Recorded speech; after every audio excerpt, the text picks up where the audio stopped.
system is not specifically a Sega system, but due to the fact that it played exclusive Sega games that were only able to play on that system and was released in the US, I'm including it in this DVD. That system is the Pioneer Laseractive, and this unit, which came out and it cost ridiculous, like $1,000, is huge. This is a hulking mass of a system. It is essentially a Laserdisc player that has an expansion pack that you can add different things to it. One of the several expansions that you can get for it is what's called the PACS-10, and it plays Sega games, Sega Genesis. It'll play Mega Drive. It'll also play Sega CD and import, which is kind of neat. This unit does play imports, so which is kind of nice about the PACS-10. Like I said, it is a wonderful system to collect. However, I do note systems with the Genesis pack-in only cost about $200, so it's fairly expensive. Games were very limited, and I'm going to go over those in a second. So this came out in '93.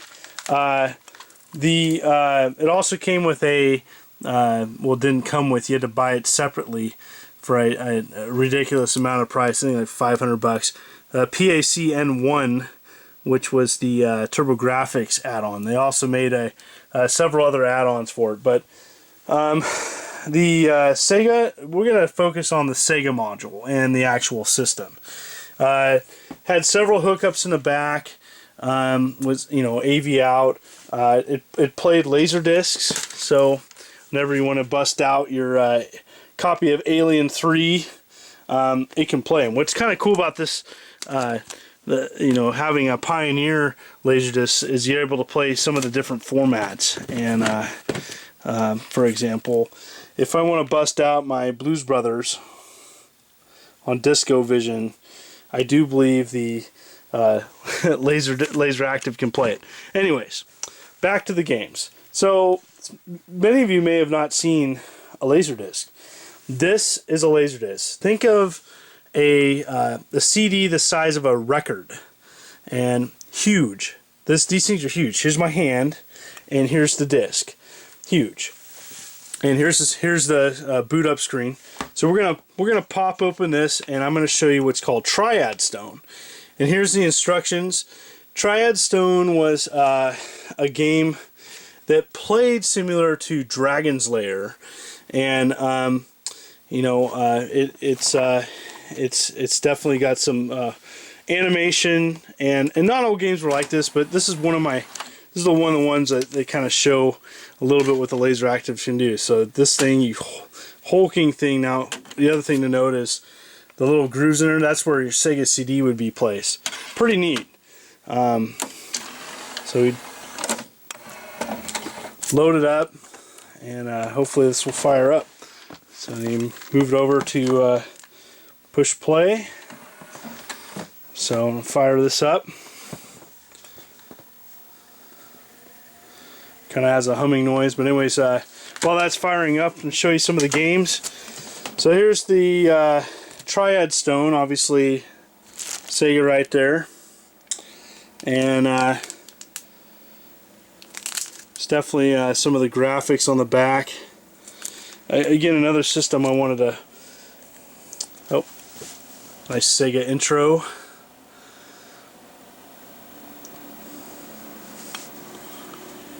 So it's got a really weird introduction, because the actual game in Arran Island, located in the northern Irish Sea, there was the actual game is an animated, and it has no full motion video, but they decided to go with a weird full motion video intro.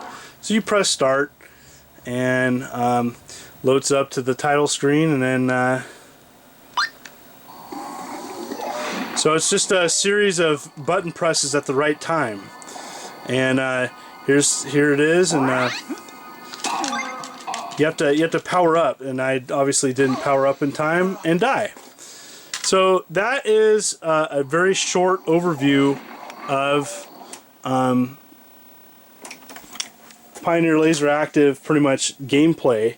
Not all games were like that. Some of them actually had some gameplay. Rocket Coaster being one of them.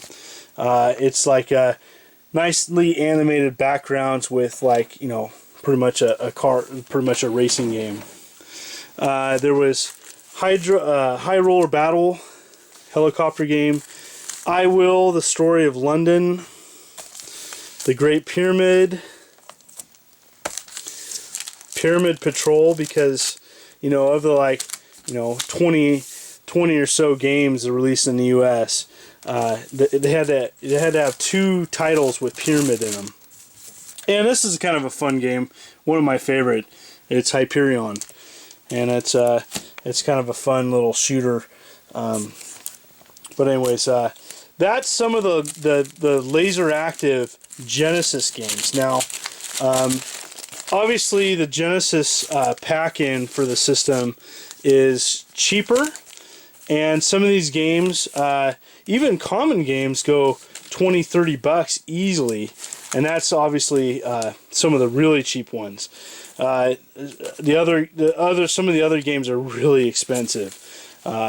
Blue Chicago Blues, definitely up their price range. Here's some of the LD-ROM 2, which takes the TurboGrafx pack in. These, again, not easy to get. This game especially is pretty hard to get. The other interesting thing is that they made a magazine on Laserdisc. It's a little bit smaller for the system, for the oddball, and this kind of talks about the technology of Laserdisc, and this is really bizarre. But I found a couple of these at a Goodwill bin, and they're pretty nifty. But anyways, my advice to you, if you're a huge Sega fan, this is a wonderful system to collect. Please note, though, that it's really expensive, and there's many other ways of playing just Sega stuff. But if you're a diehard Sega fan and you would like to play some Sega released Laserdisc games, it's definitely one of the systems that, you know, I show friends for, like, what the heck that's in my collection. It is expensive, and like I said, hopefully this gives you a basic overview of the system and some of its capabilities. Again, I focused on the Sega stuff, and thank you for looking at this.